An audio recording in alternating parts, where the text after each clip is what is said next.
संतोषी माता व्रत कथा। एक बुढ़िया थी और उसके 7 पुत्र थे। 6 कमाने वाले थे, एक निकम्मा था। बुढ़िया माँ 6 पुत्रों की रसोई बनाती, भोजन कराती और पीछे से जो कुछ बचता सो 7वें को दे देती थी। परंतु वह बड़ा भोला भाला था, मन में कुछ विचार न करता था। एक दिन अपनी बहू से बोला, देखो मेरी माता का मुझ पर कितना प्यार है। वह बोली, क्यों नहीं, सबका जूठा बचा हुआ तुमको खिलाती है। वह बोला, भला ऐसा भी कहीं हो सकता है? मैं जब तक आंखों से न देखूं मान नहीं सकता। बहू ने हंसकर कहा, तुम देख लोगे तब तो मानोगे। कुछ दिन बाद बड़ा त्योहार आया। घर में 7 प्रकार के भोजन और चूरमा के लड्डू बने। वह जांचने को सिर दर्द का बहाना बनाकर पतला कपड़ा सिर पर ओढ़कर रसोई घर में सो गया और कपड़े में से सब देखता रहा। 6 भाई भोजन करने आए। उसने देखा माँ ने उनके लिए सुंदर सुंदर आसन बिछाए हैं, 7 प्रकार की रसोई परोसी है। वह आग्रह करके जिमाती है। वह देखता रहा। 6 भाई भोजन कर उठे। तब माता ने उनकी जूठी थालियों में से लड्डुओं के टुकड़ों को उठाया और एक लड्डू बनाया।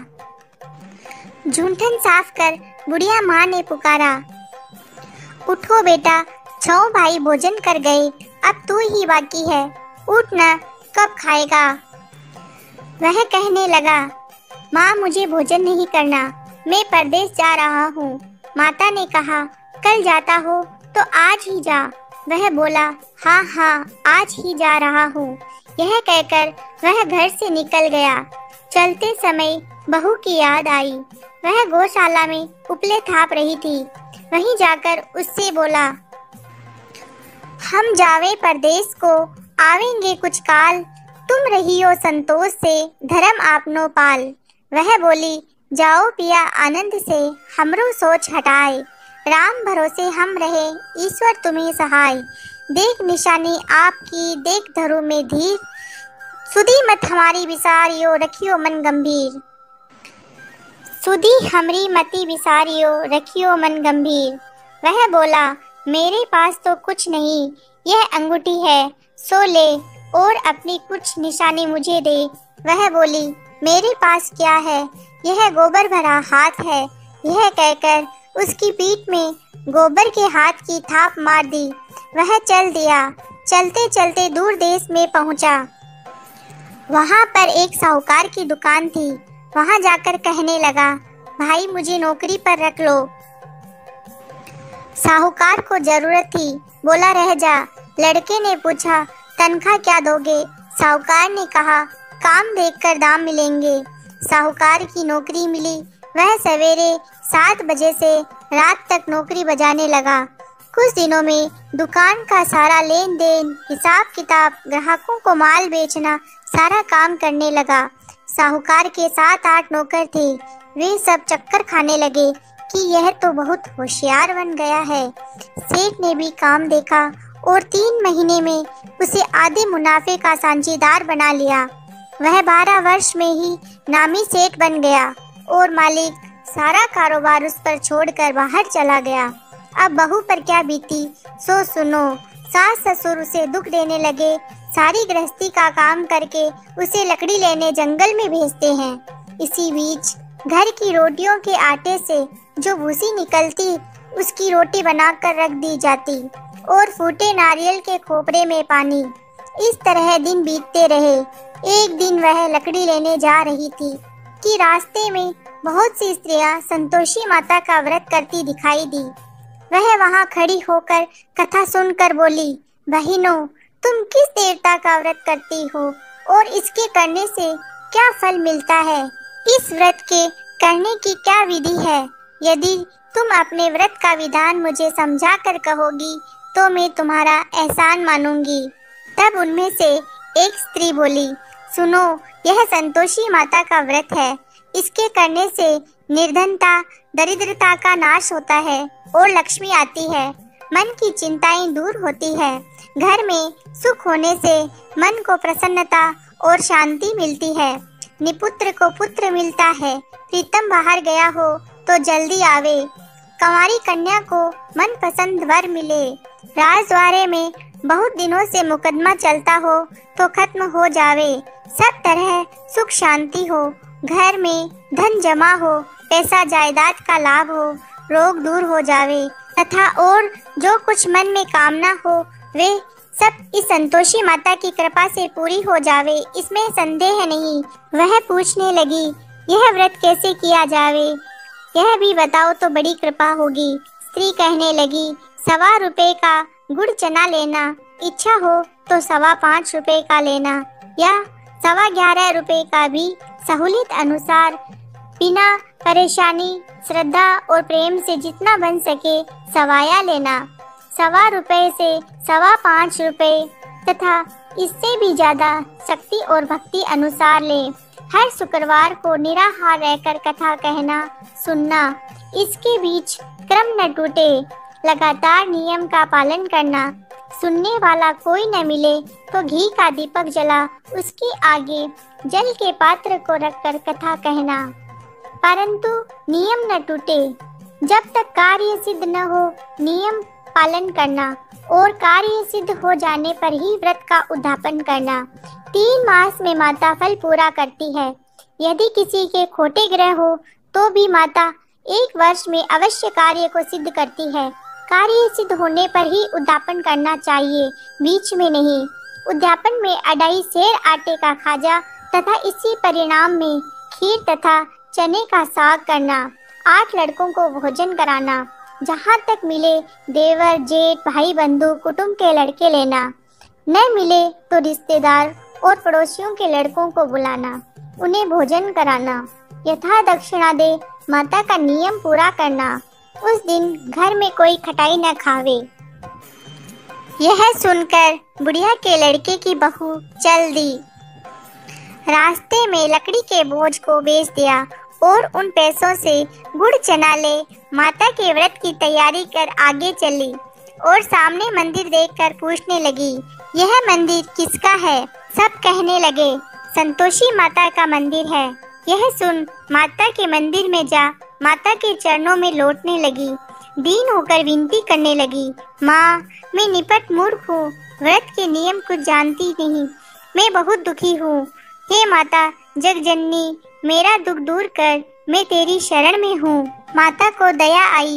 एक शुक्रवार बीता कि दूसरे शुक्रवार को ही उसके पति का पत्र आया और तीसरे को उसका भेजा हुआ पैसा भी आ पहुँचा। यह देख जेठानी मुँह सिकोड़ने लगी, इतने दिनों में पैसा आया, इसमें क्या बड़ाई है? लड़के ताने देने लगे। काकी के पास अब पत्र आने लगे, रुपया आने लगा, अब तो काकी की खातिर बढ़ेगी, अब तो काकी बुलाने से भी नहीं बोलेगी। बेचारी सरलता से कहती, भैया पत्र आवे रुपया आवे तो हम सब के लिए अच्छा है। ऐसा कहकर आंखों में आंसू भरकर संतोषी माता के मंदिर में आ मातेश्वरी के चरणों में गिरकर रोने लगी। माँ मैंने तुमसे पैसा नहीं मांगा, मुझे पैसे से क्या काम है, मुझे तो अपने सुहाग से काम है, मैं तो अपने स्वामी के दर्शन और सेवा मांगती हूँ। तब माता ने प्रसन्न होकर कहा, जा बेटी तेरा स्वामी आएगा। यह सुनकर खुशी से बावली हो घर में जा काम करने लगी। अब संतोषी माँ विचार करने लगी, इस भोली पुत्री से मैंने कह तो दिया तेरा पति आवेगा, पर आवेगा कहाँ से? वह तो स्वप्न में भी इसे याद नहीं करता, उसे याद दिलाने मुझे जाना पड़ेगा। इस तरह माता बुढ़िया के बेटे के पास जा स्वप्न में प्रकट हो कहने लगी, साहूकार के बेटे सोता है या जागता है? वह बोला, माता सोता भी नहीं हूँ जागता भी नहीं हूँ, बीच में ही हूँ, कहो क्या आज्ञा है? माँ कहने लगी, तेरा घर बार कुछ है या नहीं?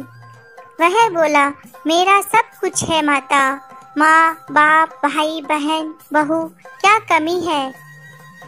माँ बोली, भोले पुत्र तेरी स्त्री घोर कष्ट उठा रही है, माँ बाप उसे दुख दे रहे हैं, वह तेरे लिए तरस रही है, तू उसकी सुधि ले।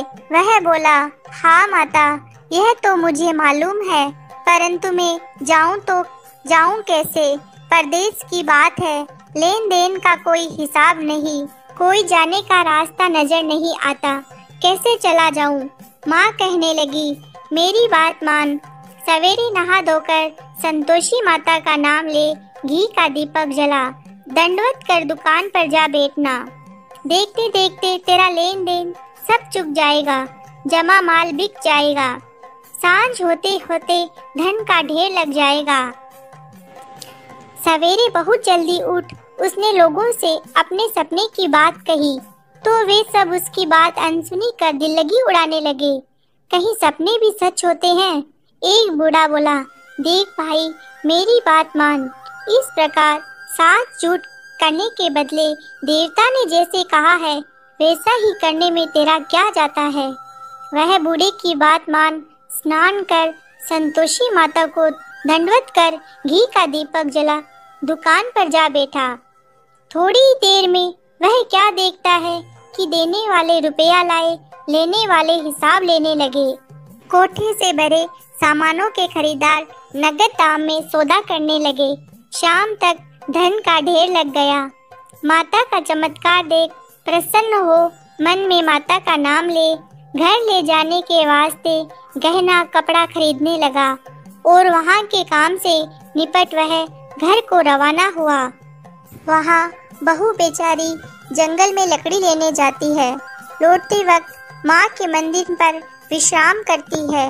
वह तो उसका रोजाना रुकने का स्थान था। दूर से धूल उड़ती देख वह माता से पूछती है, हे माता, यह धूल कैसी उड़ रही है? माँ कहती है, हे पुत्री, तेरा पति आ रहा है। अब तू ऐसा कर, लकड़ियों के 3 बोझ बना ले, एक नदी के किनारे रख, दूसरा मेरे मंदिर पर और तीसरा अपने सिर पर रख। तेरे पति को लकड़ी का गट्टा देखकर मोह पैदा होगा। वह वहाँ रुकेगा, नाश्ता पानी बना खाकर माँ से मिलने जाएगा। तब तू लकड़ियों का बोझ उठाकर घर जाना और बीच चौक में गट्टा डालकर 3 आवाजें जोर से लगाना।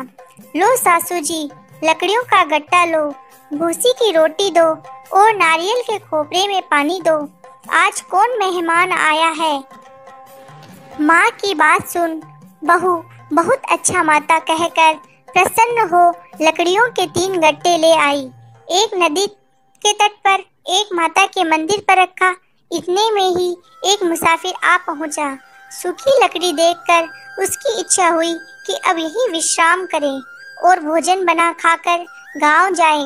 इस प्रकार भोजन बना विश्राम कर वह गांव को गया। सबसे प्रेम से मिला। उसी समय बहू सिर पर लकड़ी का गट्टा लिए आती है। लकड़ी का भारी बोझ आंगन में डाल जोर से 3 आवाजें देती है। लो सासू जी, लकड़ी का गट्टा लो, भूसी की रोटी दो, नारियल के खोपरे में पानी दो। आज कौन मेहमान आया है? यह सुनकर सास बाहर आ अपने दिए हुए कष्टों को भुलाने हेतु कहती है, बहू ऐसा क्यों कहती है? तेरा मालिक ही तो आया है। आ बैठ, मीठा भात खा, भोजन कर, कपड़े गहने पहन। इतने में आवाज सुन उसका स्वामी बाहर आता है और अंगूठी देख व्याकुल हो माँ से पूछता है, माँ यह कौन है? माँ कहती है, बेटा यह तेरी बहू है। आज 12 वर्ष हो गए। तू जब से गया है तब से सारे गांव में जानवर की तरह भटकती फिरती है। काम काज घर का कुछ करती नहीं, 4 समय आकर खा जाती है। अब तुझे देखकर भूसी की रोटी और नारियल के खोपरे में पानी मांगती है। वह लज्जित हो बोला, ठीक है माँ, मैंने इसे भी देखा है और तुम्हें भी देखा है। अब मुझे दूसरे घर की ताली दो तो मैं उसमें रहूं। तब माँ बोली, ठीक है बेटा, तेरी जैसी मर्जी, कहकर ताली का गुच्छा पटक दिया। उसने ताली ले दूसरे कमरे में जो तीसरी मंजिल के ऊपर था खोलकर सारा सामान जमाया। एक दिन में ही वह राजा के महल जैसा ठाट बाट बन गया। अब क्या था, वे दोनों सुखपूर्वक रहने लगे। इतने में अगला शुक्रवार आया। बहू ने अपने पति से कहा कि मुझे माता का उद्यापन करना है। पति बोला, बहुत अच्छा, खुशी से करो। वह तुरंत ही उद्यापन की तैयारी करने लगी। जेठ के लड़कों को भोजन के लिए कहने गई। उसने मंजूर किया, परंतु पीछे जेठानी अपने बच्चों को सिखलाती है, देखो रे, भोजन के समय सब लोग खटाई मांगना, जिससे उसका उद्यापन पूरा न हो। लड़के जीमने आए, खीर पेट भरकर खाई, परंतु याद आते ही कहने लगे, हमें कुछ खटाई दो, खीर खाना हमें भाता नहीं, देखकर अरुचि होती है। बहू कहने लगी, खटाई किसी को नहीं दी जाएगी, यह तो संतोषी माता का प्रसाद है। लड़के तुरंत उठ खड़े हुए, बोले, पैसा लाओ। बोली बहू कुछ जानती नहीं थी, सो उन्हें पैसे दे दिए। लड़के उसी समय जाकर इमली खाने लगे। यह देखकर बहू पर संतोषी माताजी ने कोप किया। राजा के दूत उसके पति को पकड़ कर ले गए। जेठ जेठानी मन माने खोटे वचन से कहने लगे, लूट लूट कर धन इकट्ठा कर लाया था, सो राजा के दूत पकड़ कर ले गए। अब सब मालूम पड़ जाएगा जब जेल की हवा खाएगा। बहू से यह वचन सहन नहीं हुए। रोती रोती माता के मंदिर में गई। हे माता, तुमने यह क्या किया? हंसाकर अब क्यों रुलाने लगी? माता बोली, पुत्री, तूने उद्यापन करके मेरा व्रत भंग किया है, इतनी जल्दी सब बातें भुला दी। वह कहने लगी, माता, भूली तो नहीं हूँ, न कुछ अपराध किया है, मुझे तो लड़कों ने भूल में डाल दिया, मैंने भूल में उन्हें पैसे दे दिए, मुझे क्षमा कर दो माँ। माँ बोली, ऐसी भी कहीं भूल होती है? वह बोली, माँ, मुझे माफ कर दो, मैं फिर तुम्हारा उद्यापन करूँगी। माँ बोली, अब भूल मत करना। वह बोली, अब न होगी। माँ, अब बतलाओ वे कैसे आवेंगे? माँ बोली, जा पुत्री, तेरा पति तुझे रास्ते में ही आता मिलेगा। वह घर को चली। राह में पति आता मिला। उसने पूछा, तुम कहाँ गए थे? तब वह कहने लगा, इतना धन जो कमाया है उसका टैक्स राजा ने मांगा था, वह भरने गया था। वह प्रसन्न हो बोली, भला हुआ, अब घर चलो। कुछ दिन बाद फिर शुक्रवार आया। वह बोली, मुझे माता का उद्यापन करना है। पति ने कहा, करो। वह फिर जेठ के लड़कों से भोजन को कहने गई। जेठानी ने तो एक दो बातें सुनाई और लड़कों को सिखा दिया कि तुम पहले ही खटाई मांगना। लड़के कहने लगे, हमें खीर खाना नहीं भाता, जी बिगड़ता है, कुछ खटाई खाने को देना। वह बोली, खटाई खाने को नहीं मिलेगी, आना हो तो आओ। वह ब्राह्मणों के लड़के ला भोजन कराने लगी। यथा दक्षिणा की जगह एक एक फल उन्हें दिया। इससे संतोषी माता प्रसन्न हुई। माता की कृपा होते ही 9वें मास उसको चंद्रमा के समान सुंदर पुत्र प्राप्त हुआ। पुत्र को लेकर प्रतिदिन माताजी के मंदिर में जाने लगी। माँ ने सोचा कि यह रोज आती है, आज क्यों न मैं ही इसके घर चलूं, इसका आसरा देखूं तो सही। यह विचार कर माता ने भयानक रूप बनाया। गुड़ और चने से सना मुख, ऊपर सूंड के समान होठ, उस पर मक्खियां भिनभिना रही थी। दहलीज में पांव रखते ही उसकी सास चिल्लाई, देखो रे, कोई चुड़ैल डाकिन चली आ रही है, लड़कों इसे भगाओ, नहीं तो किसी को खा जाएगी। लड़के डरने लगे और चिल्लाकर खिड़की बंद करने लगे। छोटी बहू रोशनदान में से देख रही थी। प्रसन्नता से पगली होकर चिल्लाने लगी, आज मेरी माताजी मेरे घर आई है। यह कहकर बच्चे को दूध पिलाने से हटाती है। इतने में ही सास का क्रोध फूट पड़ा। बोली, इसे देखकर कैसी उतावली हुई है जो बच्चे को पटक दिया। इतने में माँ के प्रताप से जहाँ देखो वहीं लड़के ही लड़के नजर आने लगे।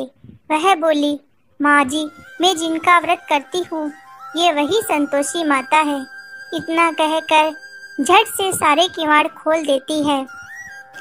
सबने माता के चरण पकड़ लिए और विनती कर कहने लगे, हे माता, हम मूर्ख हैं, हम अज्ञानी हैं, पापी हैं, तुम्हारे व्रत की विधि हम नहीं जानते।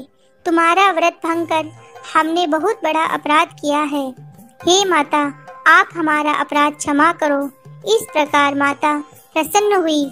माता ने बहू को जैसा फल दिया वैसा सबको दे। जो पड़े उसका मनोरथ पूर्ण हो। बोलो संतोषी माता की जय।